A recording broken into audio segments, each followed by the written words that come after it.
Hello! So ang topic natin ngayon is for Circuits 1, DC Circuits, which is Norton's Theorem Part 4. So kung hindi nyo pa napapanood yung parts 1, 2, and 3, ililink ko na lang sa description para ma-check nyo muna.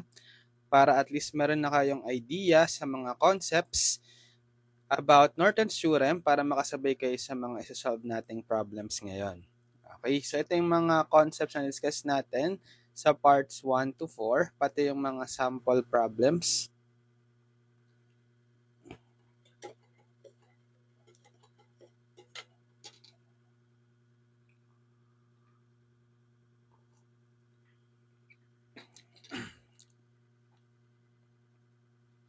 So umabot na rin tayo sa problem number, check natin yung last.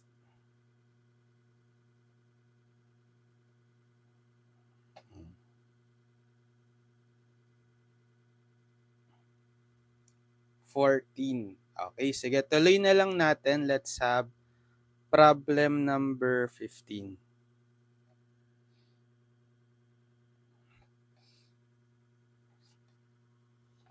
Masulat ko muna, find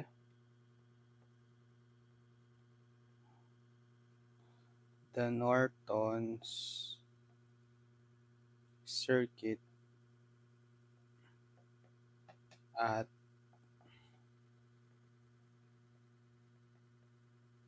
terminals A to B.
Okay, find the Norton's circuit at terminals A to B. So, hahanapin natin si IN and RN. So, short circuit current, IN dito sa terminal AB, and then Norton's equivalent resistance sa terminal AB. Sige, simulan natin for RN. Hanapin natin si RN. So, copy ko muna yung circuit.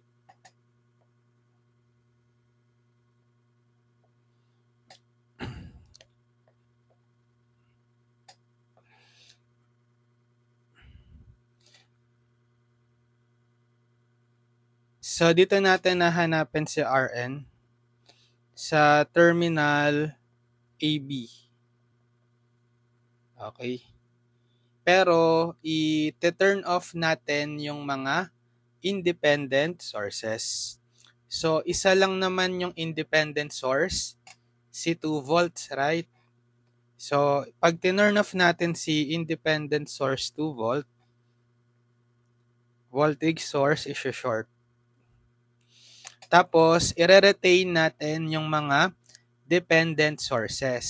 So, we have 2 dependent sources, di ba? Isang, anong tawag dito? May diamond symbol na polarity controlled voltage source na nakadepende yung value sa VAB, which is yung voltage across the 50 kilo ohm resistor. This is voltage controlled voltage source or VCVS. Tapos ito naman, meron tayong arrow sa loob ng triangle symbol. So this is dependent current source na nakadepende yung value niya sa I. yung current flowing dito sa 8 kilo ohm. Bale, current controlled current source. Yan. So kapag meron tayong mga controlled sources, hindi natin ito turn off pag hinahanap si RN. As is lang sila yan. Pero ang gagawin natin, maglalagay tayo ng test source sa terminal AB. Okay, so pwedeng current source, pwedeng voltage source, depende sa gusto nyo. Sige, let's say lagyan ko na lang ng current source. Test source, yan. Tapos tayo mag-a-assign ng value, let's say IS equal, usually mababang value lang, 1 amp. Yan.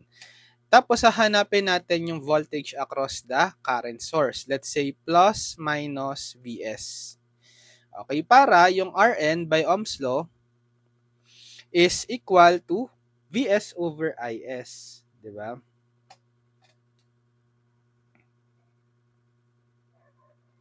Pero meron na tayong value ng Is, sinet na natin as 1 amp. Pwede nyo nang i-substitute Vs over 1 or simply Vs na lang. So, kailangan nating mahanap si Vs sa circuit using any circuit analysis technique. So, ito si Vs. Okay? It's up to us. Sige, mag-nodal tayo. So, kung mag-nodal tayo, gawin nating reference node ito, yung baba. Gawin nating ground. Reference node. So, 0 volt siya. Right? So, assign tayo ng node voltage. Dito lang naman, no? Dito tayo magkakaroon ng node voltage. Isang node lang yan, di ba? That's also, kasi with respect to ground, VAB. Which is, nakaparallel itong VAB kay VS. So, VAB is also equal to VS, di ba? Principle of parallel connection. Kapag parallel, equal yung voltage. So, let's say VAB na lang tong node na yan. Sige, mag-KCL tayo at VAB. So, summation of current entering equals summation of current leaving. Ano yung mga entering? Sige, mag-assign pala muna tayo ng direction. Ito lang naman yung la-assign natin eh. Si 50 kilo ohm, current sa kanya, let's say, pababa na lang, I. Tapos, itong CCCS pababa, itong 1 amp pataas. Yan. So, dito sa VA, node VA, mag-KCL tayo. Summation of current entering. Si 1 amp lang. Right? Okay, si 1 amp lang yung papasok. Equals summation of current leaving. Ito, si 80I tsaka si I. Palabas. Okay, pwede nating i-represent itong I in terms of the node voltage. Si VAB, which is higher potential, VAB, papasok, minus lower potential, lalabas siya sa 0 volts sa ground, divided by the resistance 50 kilo ohm. Or that's VAB minus 0 over 50 kilo ohm or simply VAB over 50,000. So 1 is equal to 8I plus VAB over 50,000. Kilo means 1,000. Okay, sige, equation 1 ito. Ito kasing I, pwede nating makuha yung value niya, yung I, dito sa 80I, dito naman sa input side. Okay, anong pwede nating gawin? Diba ano lang naman yan, isang loop.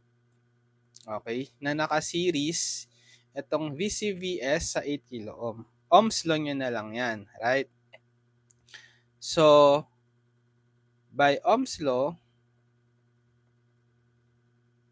Ohm's law.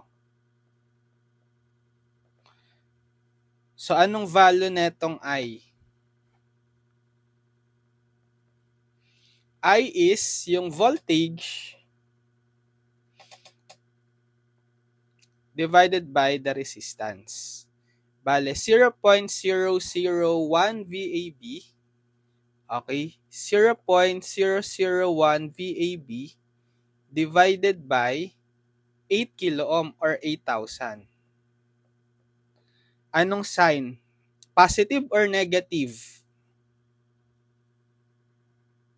Kasi, yung isusupply netong netong current is, di ba pa ganyan?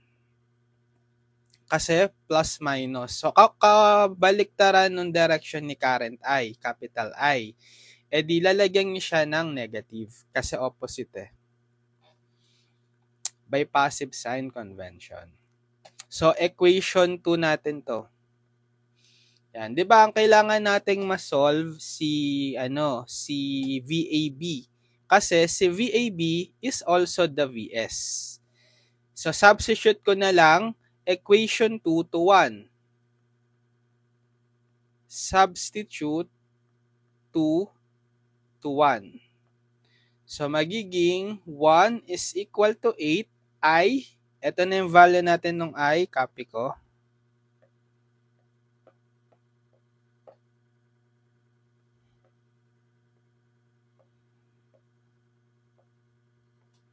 Then, plus VAB over 50,000.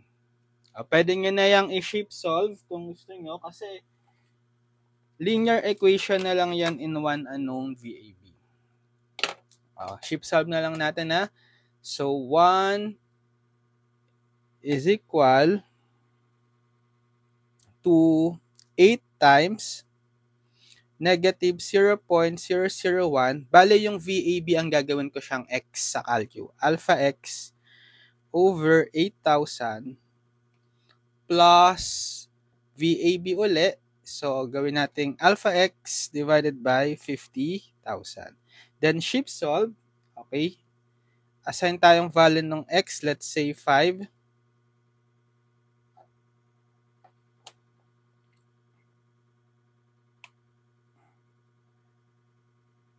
Wait.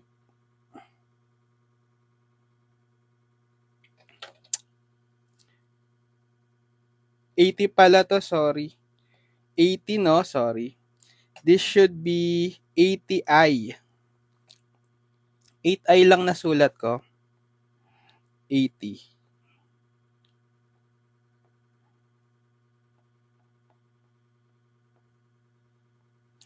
Kasi 80i naman talaga, di ba?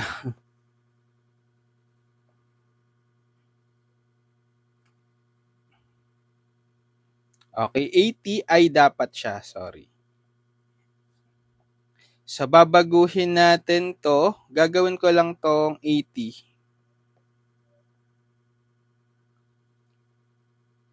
Wala na tayong mali. Okay, sige. Try natin uli i-shift solve. Shift solve. Let's say 5. Any initial, ayun, sumakto. So, ang ating value ng VAB na yan, right, is ilan to? 100,000. Ang taas 100,000 volts. Okay? And then, makukuha na natin si RN. Kasi RN is just equal to VS. Right? Kasi VS over 1.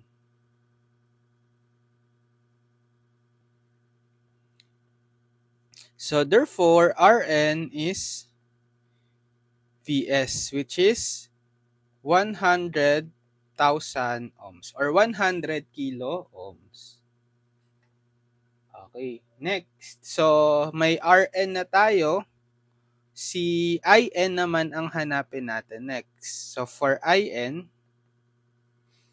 so, copy natin yung original circuit.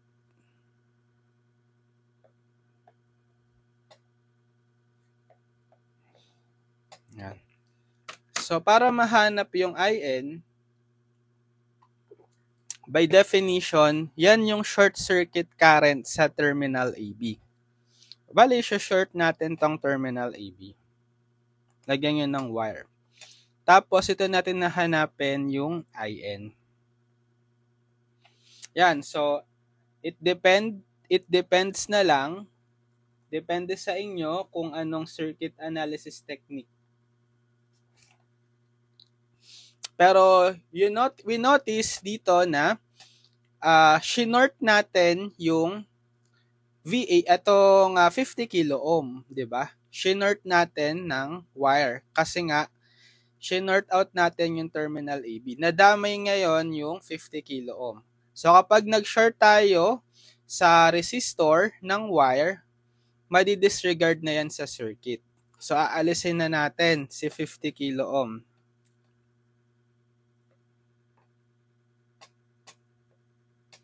So alis na to, madi-delete na siya or i-delete na natin sa circuit.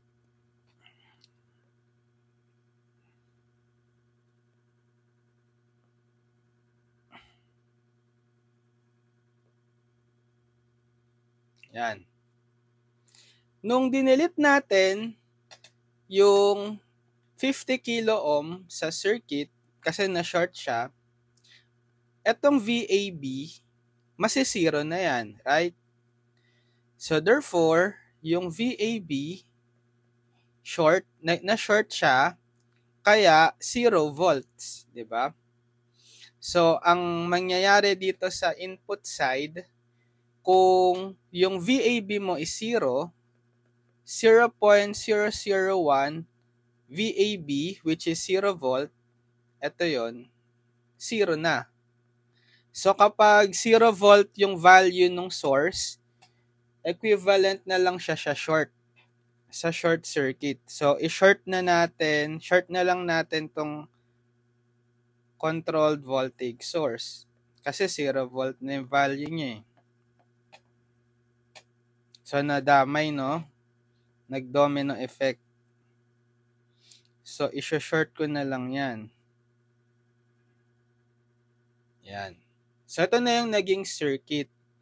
Okay, di ba sa output side to sa right side, yung IN natin is equal to, kasi isang loop na lang to, itong ATI, pababa yung direction, isabihin, ang dali niya pa ganyan.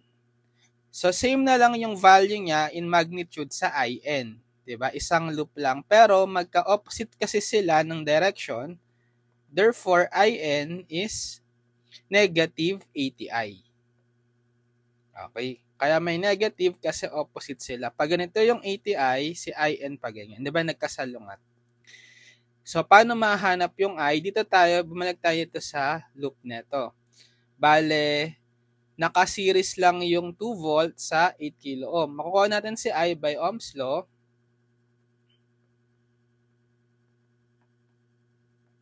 So, I is voltage divided by the resistance. So, 2 volts divided by 8,000 ohms. Okay? Ilan yan? 2 over 8,000. 2.5 times 10 to the negative 4 amps. Yan. So, makukuha na natin yung IN. Negative 80 times the I, 2.5 times 10 to the negative 4 amps. So, times na lang natin to. Negative 80. Okay. Times ans. Pwede na yung ans kasi nakastore sa ans yung 2.5 times 10 to the negative 4. Ayan. So, negative 0.02. Negative 0.02 amps. Or, that's negative 20 milli. Okay? So, meron na tayong IN and RN. Madodrawing na natin yung Norton circuit. Pag Norton circuit, meron ka na lang current source.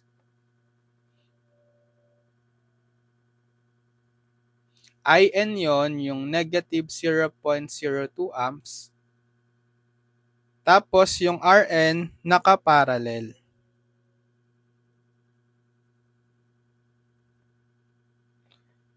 Ano nakuha nating RN kanina? 100,000. Tapos yung terminal AB nandito. Okay, gets.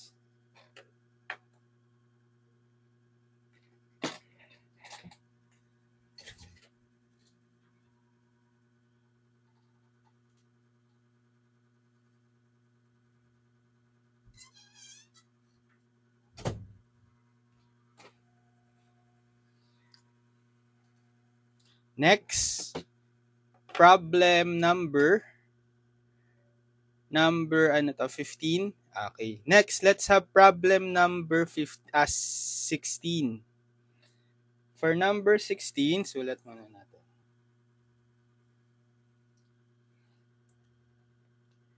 Use Norton's theorem to find VO in the circuit below.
Okay. Use Norton's theorem to find VO in the circuit below. So, hanapin daw natin tong VO, yung voltage across the 1 kilo ohm resistor. So, hanapin natin si IN and RN. Pero saan natin hahanapin? Anong terminal? Walang binigay. Automatic kung saang terminal nakakonect yung 1 kilo ohm resistor. So, lagyan nyo ng terminal, let's say A and B. Yan. So, copy ko muna yung circuit. Hanapin muna natin si RN. Simulan natin kay RN. Find RN. So, kapag meron tayong load sa terminal AB, tinatanggal muna natin yon. Okay? So, tatanggalin ko muna tong 1 kilo ohm. Mamaya natin ibabalik, i-reload natin sa Norton equivalent circuit, dun pa rin sa terminal AB mamaya. Yan. So, hanapin natin dito si RN sa terminal AB.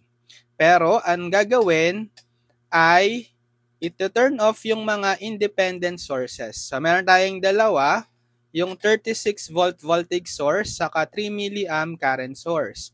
Off natin pareho. So, si 3 milliamp current source para ma-turn off, i-open. Okay? Tapos, si 36 volt voltage source para ma-turn off, i-short. Yan, ito mga floating wires na lang yan. Sige, delete na lang natin. So, ano ngayon yung equivalent resistance as seen sa terminal AB? Diba? Nakaparallel itong 12 kilo ohm kay 24 kilo ohm. Tapos, itong parallel connection nila, naka-series dito sa dalawa na 2 kilo ohm tsaka 10 kilo ohm. So, bale, yung RN is sa itong parallel na 12 kilo ohm tsaka 24 kilo ohm na naka-series. So, kapag series, i-add naman natin dito sa dalawa, 2 kilo ohm plus 10 kilo ohm. So, ano ba yung formula natin para sa dalawang parallel resistors?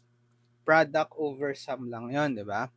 So, 12K times 24K divided by 12K plus 24K. Plus, so pwede na natin tong i-add as 12K. 2K plus 10K, 12K. Okay? So, ilan yan? Sige, gamitin natin ng calcu. 12. Wag na natin sama yung K kasi magiging 12K squared over K. Bale, kilo ohm yan. Kilo ohm automatic ito. Bale, yung 12 times 24 na lang over 12 plus 24.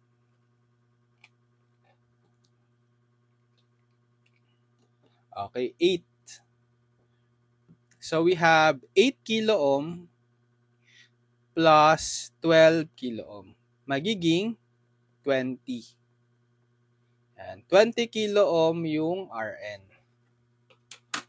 Okay, next. So, for IN naman, hanapin natin si IN. Copy ko yung original circuit.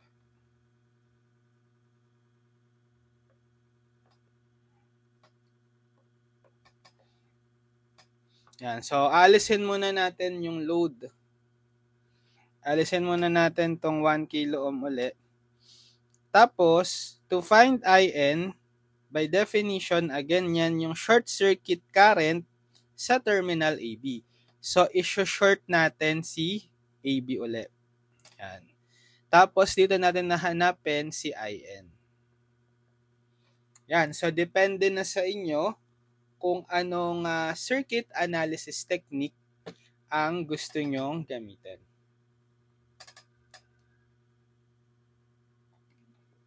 Okay, sige. Para maiba, pwedeng nodal, pwedeng mesh, pwedeng ano pa ba, source transformation, superposition. Try natin para ma-recall natin yung superposition. Mag-superposition theorem tayo.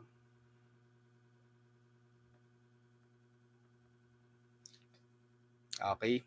So, bale, yung current IN magiging due to, kasi dalawang current source, di ba? IN1 plus IN2. Let's say yung IN1 is the current due to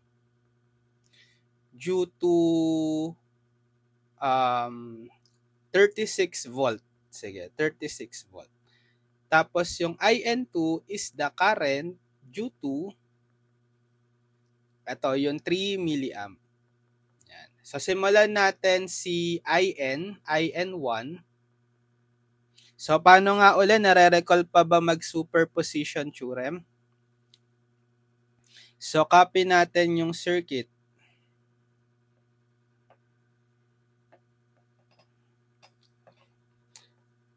So, IN1 tayo. Ito yung current due to that 36 volt. Pag superposition theorem, mag-iiwan ka lang ng isang source at a time. So, dahil due to 36 volt yung IN1, siya yung iiwan natin. Okay? Tapos, iti-turn off yung iba. Ito, si 3 milliamp. Paano i-turn off ang current? I-open, right? So, delete na rin natin to. So, paano ngayon natin mahanap si IN1? I-source transformation natin to.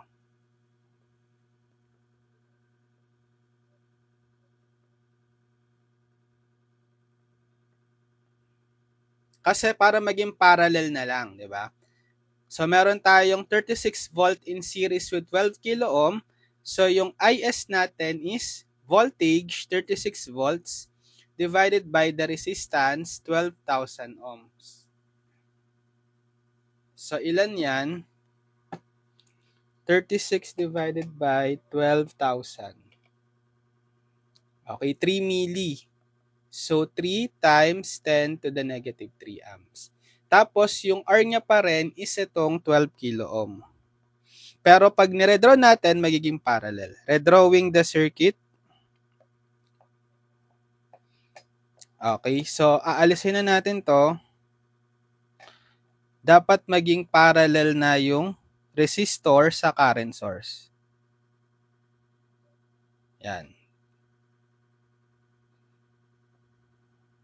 So, ano yung direction ng current source? Kasi plus minus yung polarity sa voltage source, pataas. Okay, ang value niya is ilan? 3 milliamp. Tapos ito, 12 kilo ohm pa rin. Okay, lipat natin to.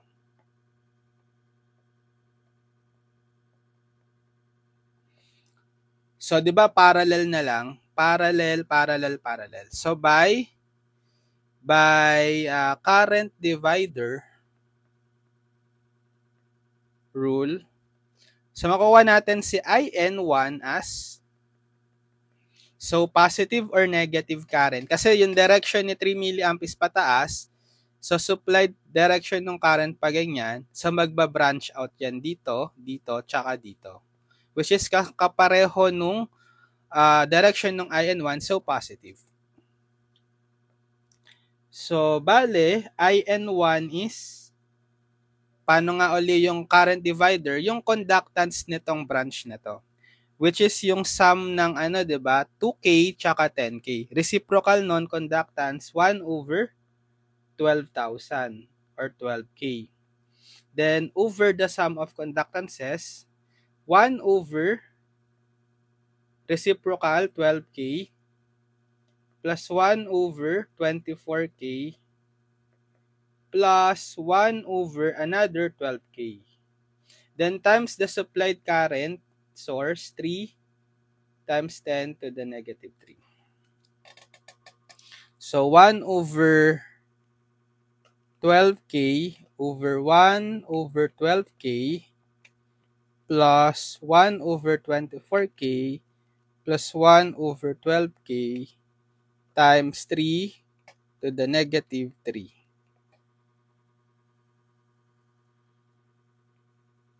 Okay, 1.2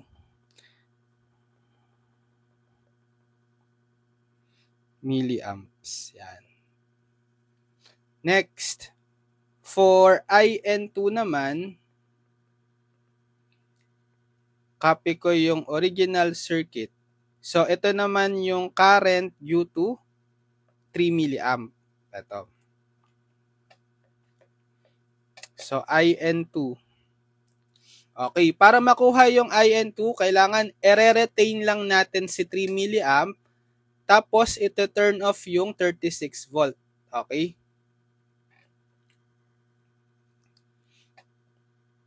Issue short. Yan. So, paano mahanap si IN2? 'Di ba parallel na lang yan? Parallel ito. Ito, series parallel. So, itong branch na to, ang equivalent niyan is, 2 kilo ohm plus parallel 12K and 24K. So, ang value niyan is 2K plus 12K times 24K over 12K plus 24K. Di ba nakuha na natin to kanina? Ilan to? 8K. So, 2K plus 8K, 10K. So, pwede nating i-redraw kung gusto nyo. Bale, para mas ma-visualize natin na parallel na lang talaga sila. Okay, delete ko na tong resistor networks na yan. Gawin kong single resistor, yung equivalent is 10K. Okay. So, ang gagawin na lang natin, current divider. Okay, parallel. So, by current divider or CDR for short, so yung direction nitong 3 milliamp pababa, pag pumasok siya sa node na to, magba-branch out pa ganyan, tsaka pa ganyan, right?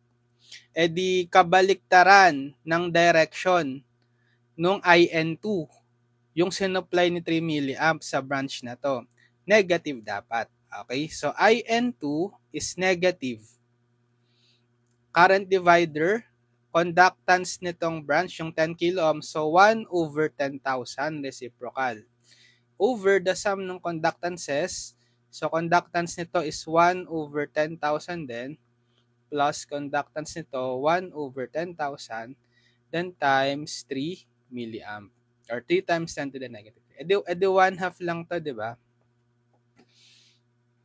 Okay, so kalahatiin nyo lang itong 3 milliamp. Or kahit input nyo, 1 over 10 raised to 3 over 1 over 10 raised to 3 plus 1 over 10 raised to 3 times 3 to the negative 3. 1.5 milli. Pero negative dapat. Negative 1.5 milliamp. Yan. So, by superposition theorem, IN is IN1 plus IN2. Okay, ano yung nakuha nating IN1? Positive 1.2 milli. 1.2 milliamp plus IN2, negative 1.5 milliamp. So, 1.2 minus 1.5. Negative yan, no? 0.3 milliamp. Okay, yan yung IN.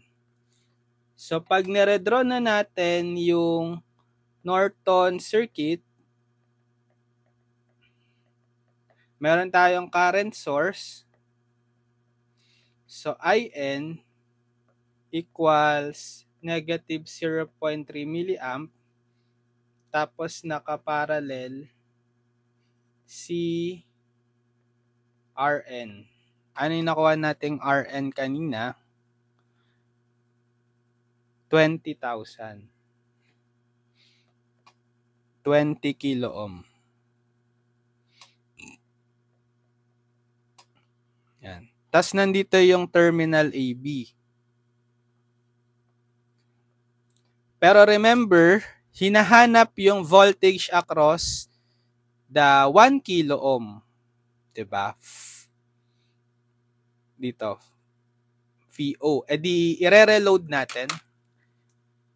Ilalagay natin sa terminal AB yung 1 kilo ohm. Dito sa Norton's equivalent circuit na nakuha natin. 1 kilo ohm.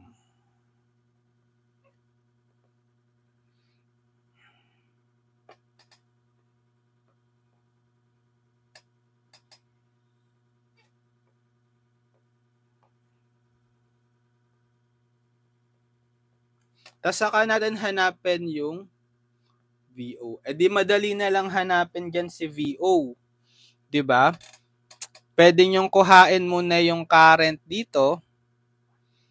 Kasi parallel. Madali lang, current divider. Diba? Current dito sa 1 kilo ohm. Tapos pag may current ka na, Ohm's law. Diba? Or, gawin nyo, pwede namang, sige, para mas gets nyo talaga, by current divider na lang. By current divider rule, so let's say ito yung I na hinahanap. I is, so conductance nito, 1 over 1,000 over sum ng conductances, 1 over 20,000 plus 1 over 1,000 times negative 0.3 milliamp. So, 1 over 1,000 over 1 over 20,000 plus 1 over 1,000 times negative 0.3 raised to the negative times 10 to the negative 3. Okay. Hindi sakto. Saktohin ko, sige. Negative 1 over 3500 amps. Tapos by Ohm's law,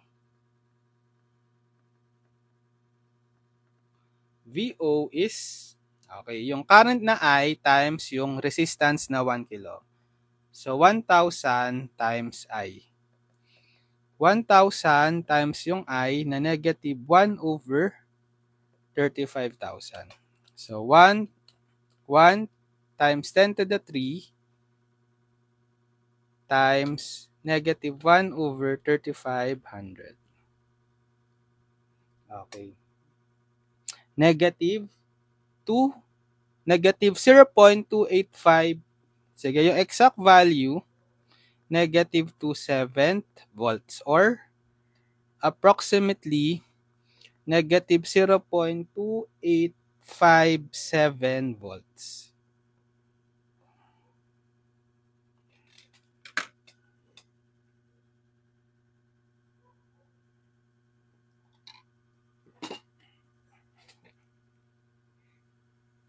Gets? Okay. Problem number, ano number na to? 16.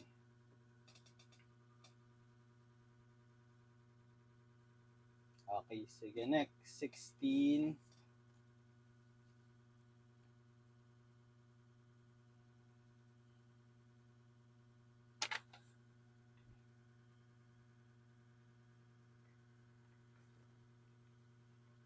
Seventeen.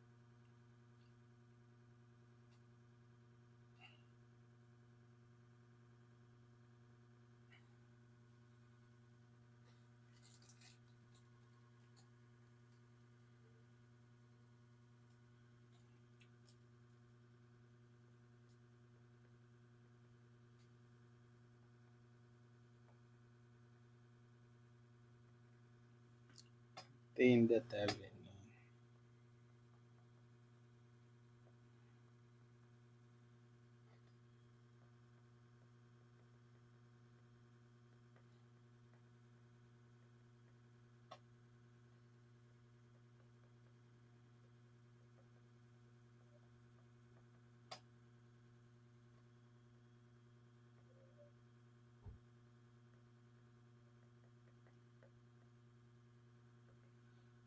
Okay. Ito yung circuit.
Obtain the Thevenin and Norton equivalent circuits at terminals A to B for the circuit below. So, dalawa ang pinapahanap, yung Thevenin and Norton equivalent circuit.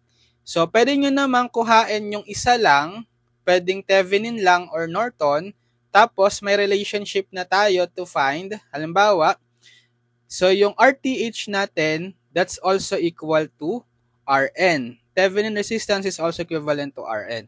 So kung hahanapin natin yung Thevenin voltage, makukuha na natin yung IN as equal to VTH over RTH. Di ba?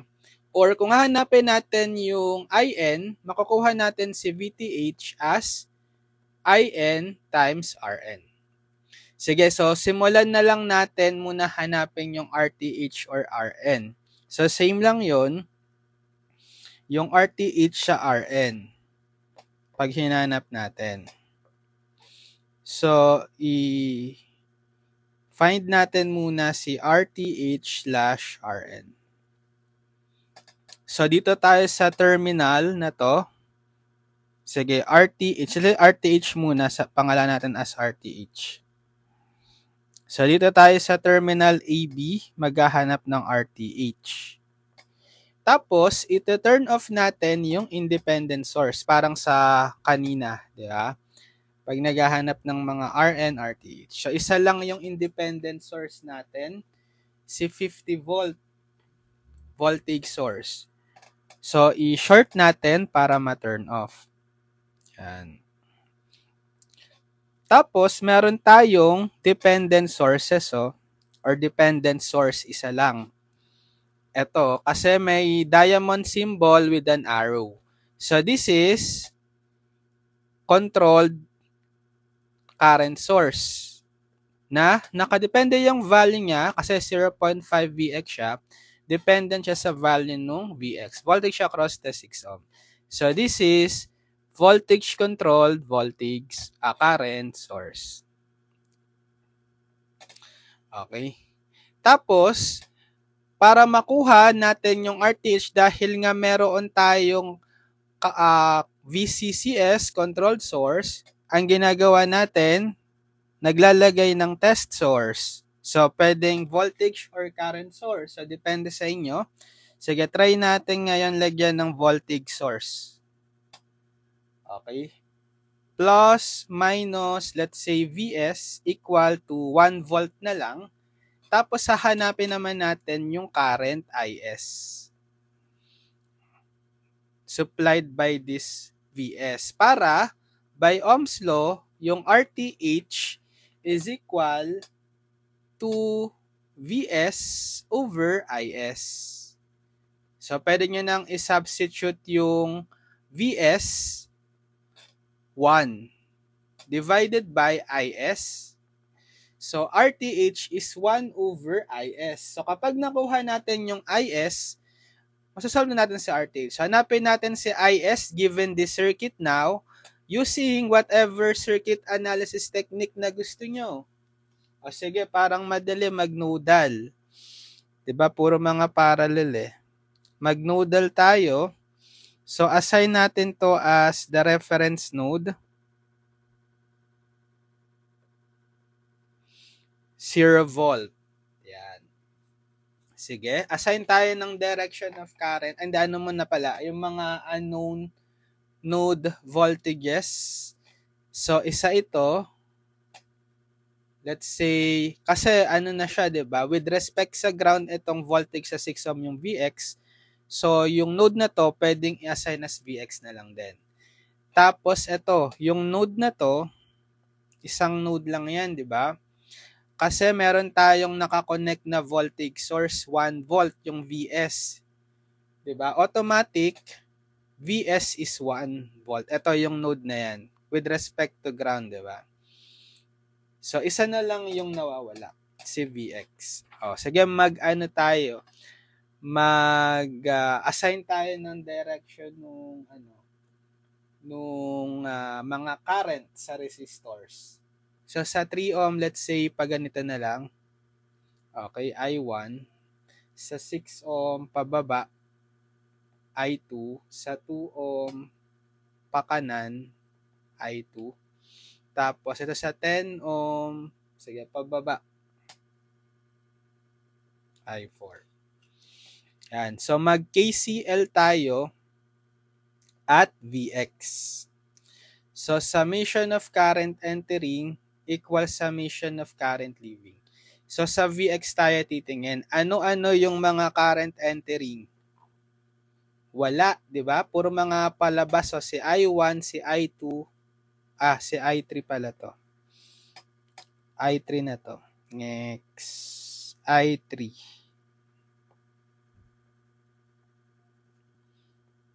Diba? I1, I2, I3, I4. So, 0 yung entering sa Vx. Tapos yung mga leaving, ito, tatlo, I1, I2, I3. Mga palabas, diba? Sa node Vx. Yan.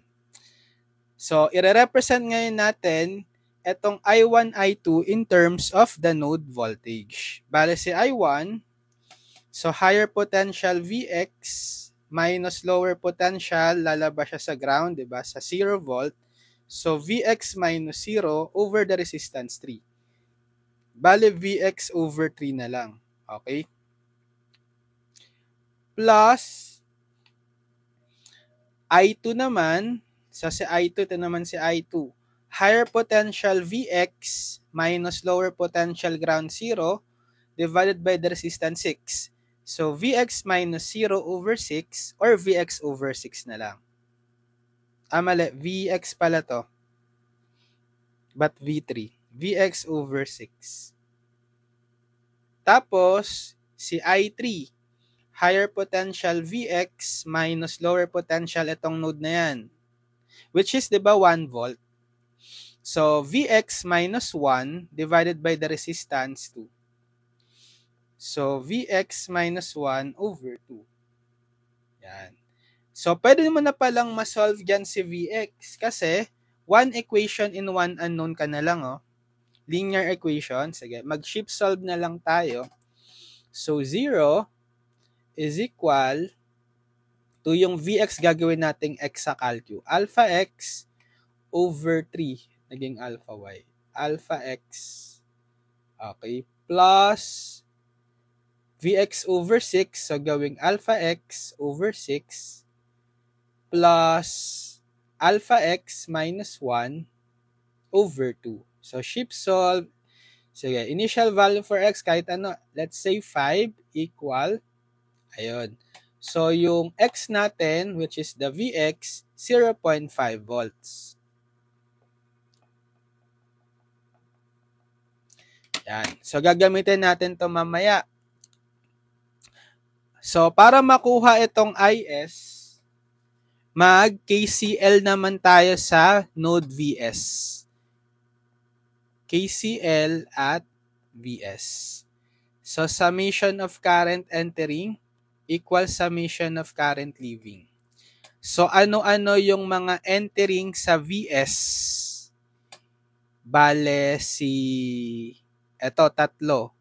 Si I3, si 0.5 Vx, tsaka si Is.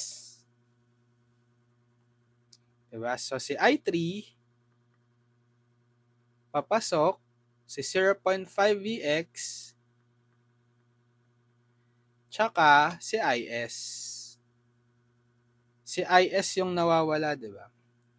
Equals summation of current leaving, si I4 lang. Yan. So, si I3, diba, that's Vx minus 1 over 2 sa kanina, diba? Vx minus 1 over 2 plus 0.5 Vx. So, may Vx na tayo, pwede na nating i-substitute mamaya. Plus Is, ito yung unknown. Retain muna natin as is. Then si I4, siya ay higher potential niya, 1 volt Vs, minus the ground, 0 volt, divided by the resistance 10. So, 1 minus 0 over 10 or 1/10 value ni I4.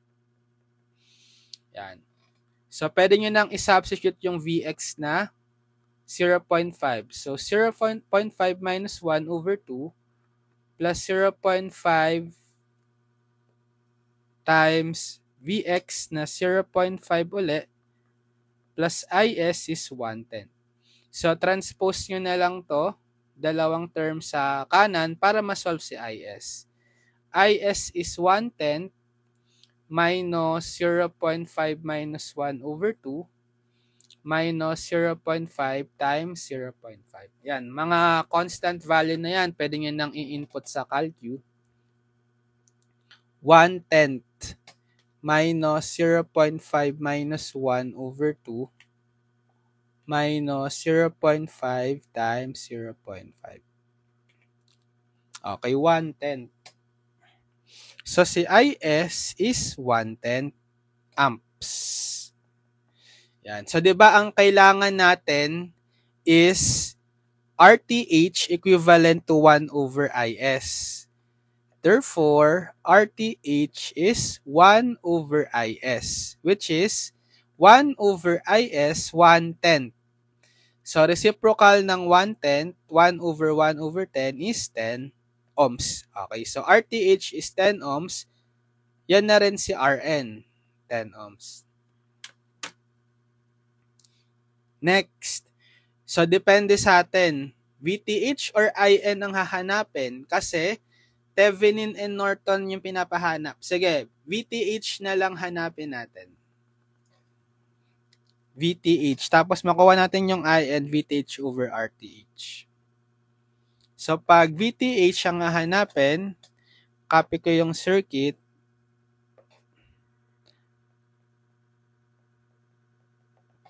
pag VTH, di ba recall, open voltage across the terminal AB. So, plus, minus, VTH. Yan. Yan yung hanapin natin. So, nodal analysis na lang din uli. So, dito natin ilagay yung reference node, ground.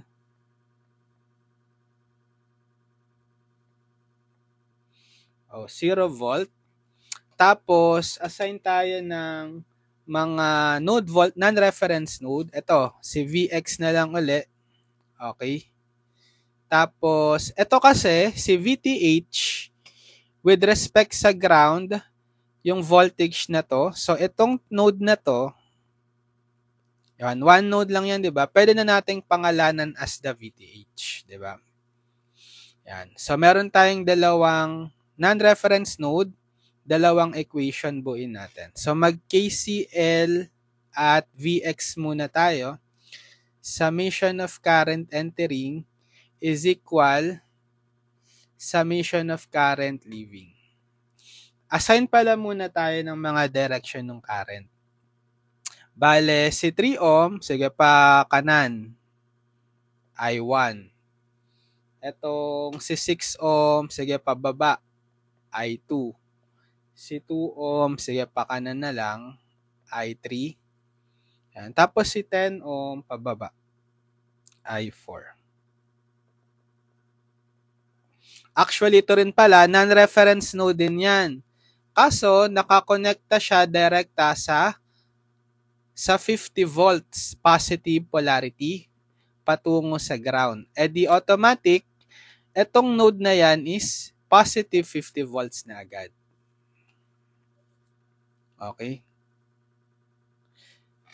Sige, so sa Vx na tayo mag-KCL. Summation of current entering, ano na yung mga pumapasok sa Vx?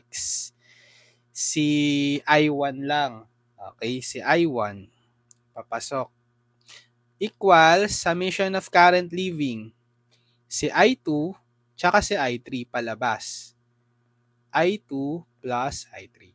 Tapos i-represent natin yung mga currents in terms of the node voltages. So si I1, higher potential niya pumasok sa 50 minus lalabas sa Vx divided by the resistance 3.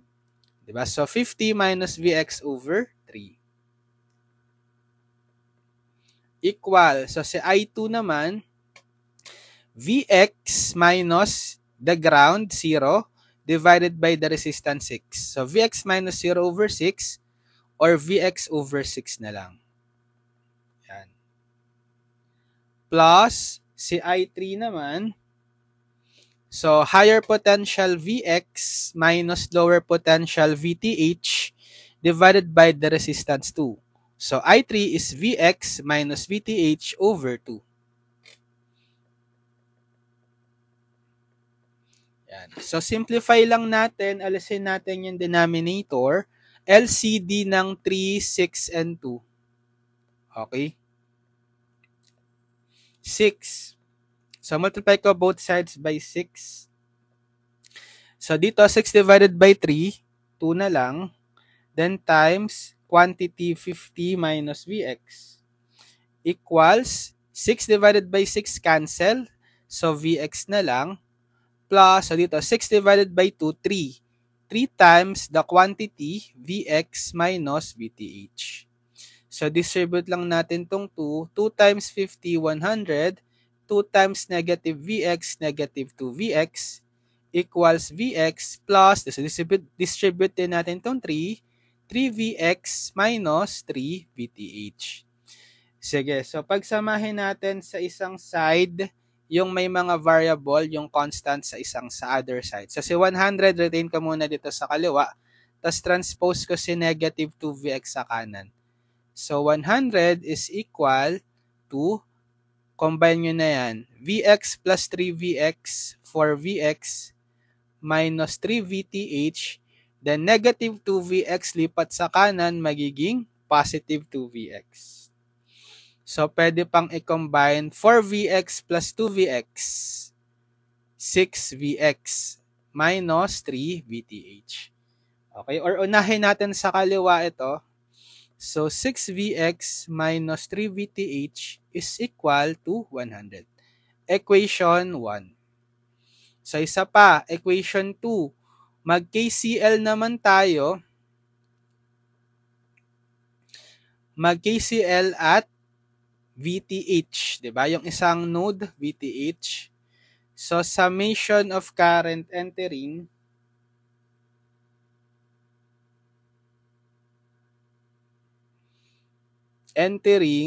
is summation of current leaving. So ano yung entering sa VTH naman tayo tumingin? Ang entering si I3 tsaka itong 0.5Vx, 'di ba? So summation of current entering is I3 plus 0.5Vx. Okay?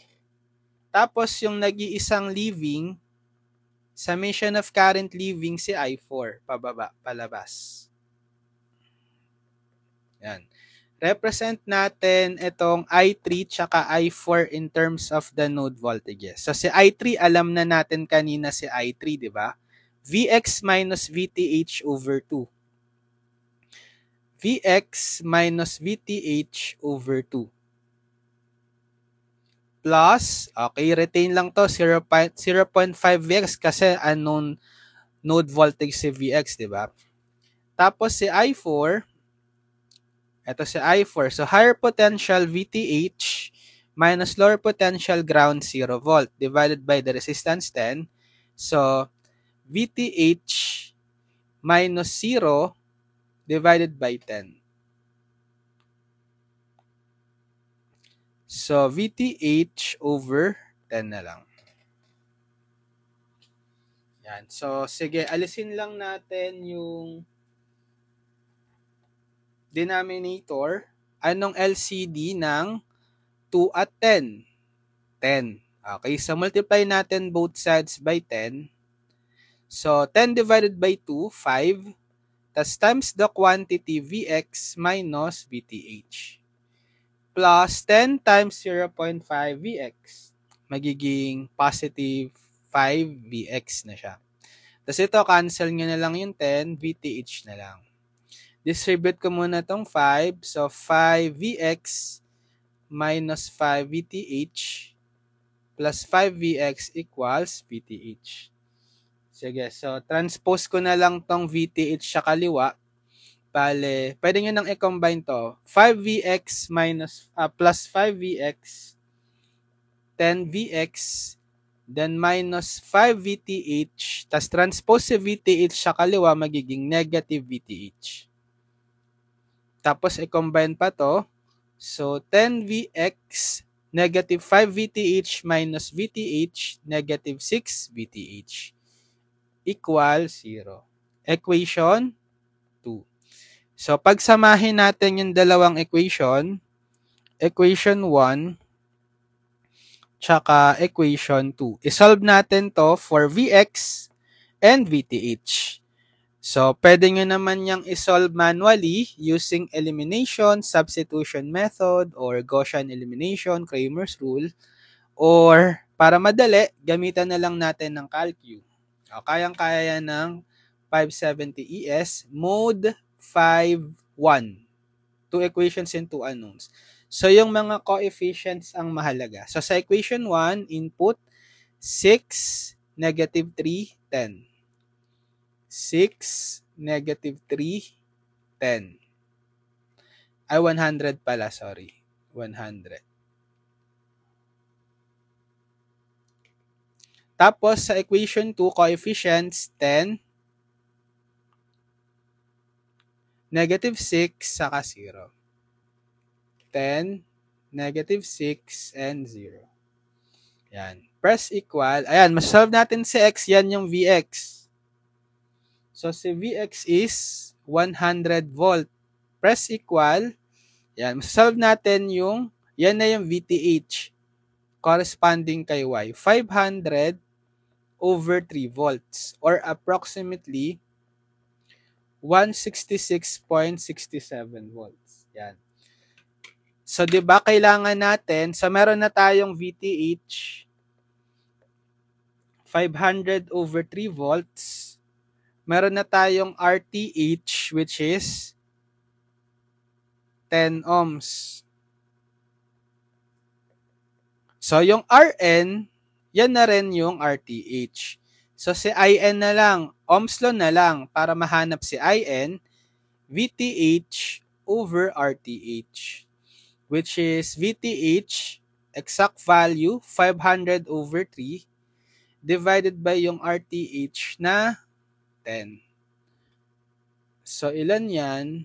500 over 3 divided by 10.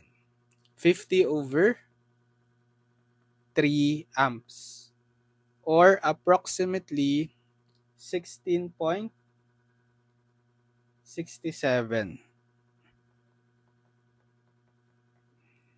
Yan. Pwede na nating i-drawing yung yung Thevenin muna. Thevenin circuit.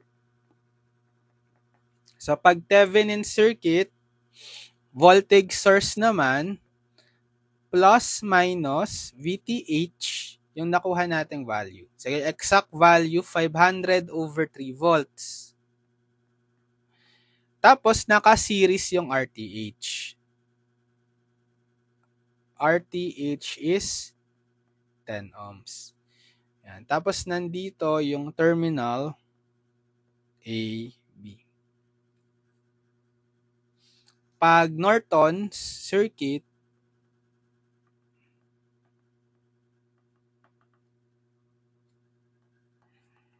so current source naman, IN. Ang nakuhang value, 50 over 3 amps.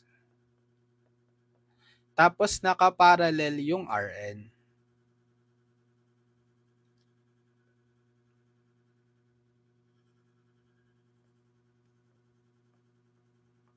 Equal to, same sa RTH, 10 ohms. Tapos nandito rin yung terminal AB. Ayan. So, na-solve na natin yung problem. So, finding the Thevenin and Norton equivalent circuit. Gets?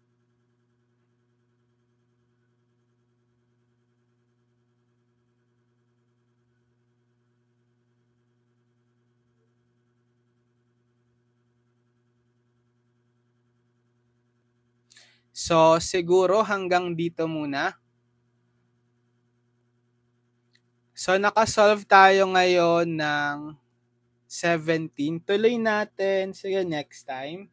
Mag-part, ano na tayo? Part 4 to, no? Part 5. Sige, abangan nyo yung part 5 natin, ha? Dito sa same topic for Norton's Theorem. Okay, so follow nyo lang ako dito sa ating account.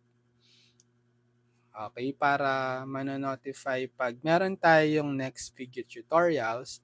And subscribe na rin kayo sa ating YouTube channel, Engineered Math.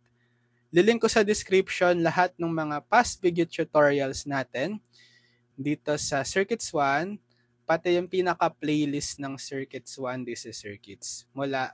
Para mapanood nyo mula sa pinaka-unang video tutorials or lesson sa Circuits 1 up to the last lesson. Para meron kayong reference, video tutorials, playlist guide from our YouTube channel, Engineered Math, sa buong subject nyo na Circuits 1. Yan. So, good luck sa mga nagte-take ng Circuits 1. Kayang-kaya nyo yan. Aral lang mabuti. Solve lang ng maraming problems. So, panoorin nyo yung mga video tutorials natin sa YouTube. I-marathon nyo para makatulong sa inyo. Kunyari, meron na kayong mga major exams, kailangan nyo mag-review. Tapusin nyo yung mga video tutorials. Tsaka, kung gusto nyo ring mag-advance study, pwede rin. Okay, good luck sa mga nagte-take ng Circuits 1. Aral lang lagi, mabuti. Sige, see you on my next video tutorial, guys. God bless everyone. Padayon, future engineers. Bye-bye.